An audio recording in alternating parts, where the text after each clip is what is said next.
Assalomu alaykum hurmatli obunachilar. Siz bilan bugun ajoyib bir shirinlik tayyorlashni o'rganamiz yana.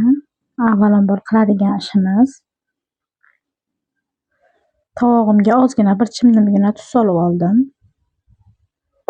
Endi bunga iliq sut, bitta kosacha iliq sut solaman. Ketidan yarim piyola shakar solib ishimizni boshlaymiz. Demak, bismillahirrohmanirrohim deb yaxshilab shakar eriguncha aralashtirib olaman. Oldin bu apalasini tayyorlab olamiz. Buning uchun endi bunga bir piyolacha un taxminan solaman. Mana bir piyolacha un solaman. Ketidan bitta qoshiq drojani solaman.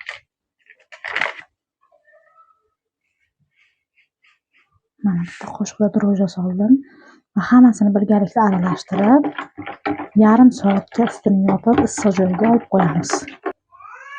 Mana obunachilarimiz, xamirimiz orasi ko'y bo'lib achib oldi. Endi bunga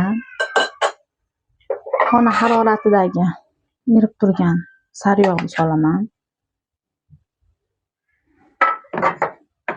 Ketidan 2 dona tuxumda bittasini butun, bittasini sarig'ini olib qo'yib oqini solib olamiz.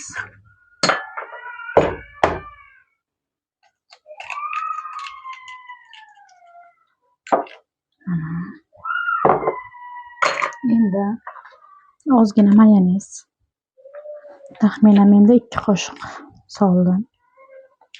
2 qoshiq chiqadigan mayonez solib olaman.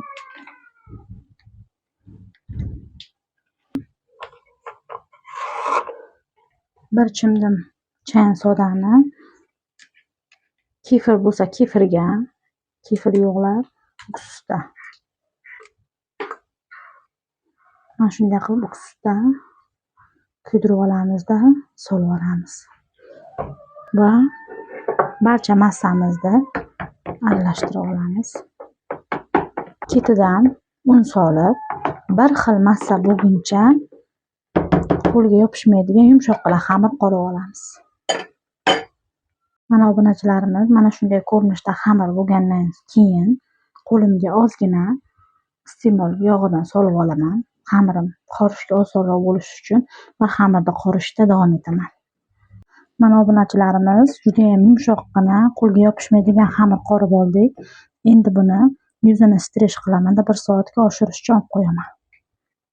Mana obunachilarimiz, xamirimizni chiroyli qilib oshirib oldik. Endi buni kichkina zuvolachalarga bo'lib olamiz. Mana obunachilarimiz, zuvolachalarimiz tayyor bo'ldi. Endi buni 5 daqiqaga dam oldirib qo'yamiz. Endi zuvolachalarimizni bitta-bitta olib, mana shunday qilib yoyib olamiz.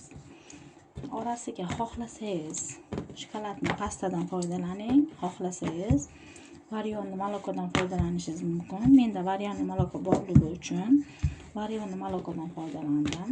Mana shu holda yoyib, bitta qoshiqda varyonni malakoni o'rtasiga solamanda chiroyli qilib xamir tugib olamiz. Mana shunday ko'rinishda xamirchalarimizni tugib olamiz. Mana ko'rib turganingizdek, mana xamirlar tugib oldik. Endi buni duxovka listiga chiroyli qilib terib olamiz.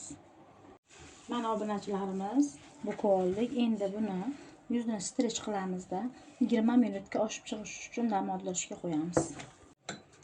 Mana obunachilarimiz, 20 minut to'ldi. Bo'lishkalarimiz yanada kattarib shishib chiqdi. Endi bitta dona tuxum sarig'iga ozgina sut qo'shamanda aralashtirib, bo'lishkalarimizni yuziga bir xil qilib surib olamiz.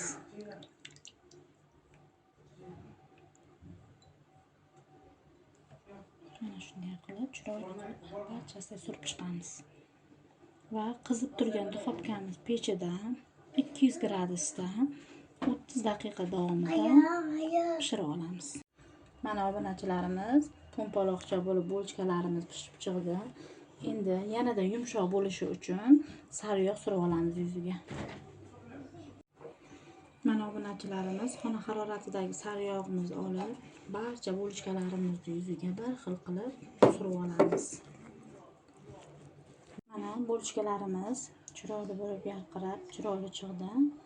Endi buni bemalol iste'mol qilishingiz mumkin. Mana oralari ham juda ham zich, malokalari ham chiqib ketgan. Juda ham yumshoq, bosganingizda yana ko'tarilib chiqadigan bo'lchka bo'ldi. Endi buni kesib ko'ramiz. Mana orasini. Mana obunachilarimiz oralari pishib, malokalari oqib juda ham shirin bo'lishga chiqdi.